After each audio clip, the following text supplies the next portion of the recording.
Israeli বাহিনী গত ২৪ ঘন্টায় গাজার পশ্চিম তীরের তুবাস শহর সহ আশপাশের এলাকায় ব্যাপক রেড পরিচালনা করেছে।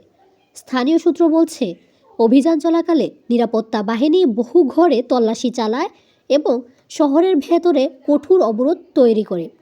রেড চলাকালে শহরের প্রবেশপথগুলো বন্ধ করে দেওয়া হয়। রাস্তায় ব্যারিকেড, সেনা মোতায়েন এবং গোলাগুলির শব্দে পুরো এলাকা এক ধরনের উদ্বেগ ও আতঙ্কের পরিস্থিতির মধ্য দিয়ে যায়। সাধারণ মানুষ ঘরবন্দি অবস্থায় দিন কাটাতে বাধ্য হয়। অন্যদিকে গাজা উপত্যকায় ইসরায়েলের বিমান হামলা অব্যাহত রয়েছে। মানবাধিকার সংস্থাগুলোর দাবি, দক্ষিণ ও মধ্য গাজা অঞ্চলে সাম্প্রতিক হামলায় বহু স্থাপনা ক্ষতিগ্রস্ত হয়েছে এবং বেসামরিক মানুষের মানবিক সংকট আরও তীব্র হয়েছে। গাজার বিভিন্ন এলাকায় খাদ্য, বিশুদ্ধ পানি, চিকিৎসা সেবা ও আশ্রয়ের ঘাটতি চরম আকার ধারণ করেছে। সংঘাতের কারণে হাজারো পরিবার বাস্তুচ্যুত হয়ে অনিরাপদ পরিবেশে আশ্রয় নিতে বাধ্য হয়েছে।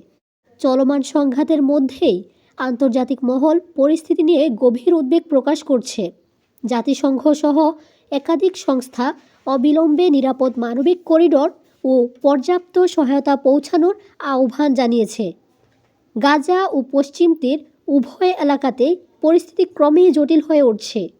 সহিংসতা বন্ধে রাজনৈতিক সমাধান ও স্থিতিশীলতার প্রয়োজনীয়তার কথা পুনর্ব্যক্ত করেছে আন্তর্জাতিক সম্প্রদায়। মাহমুদ আক্তার, দৈনিক স্বাধীন।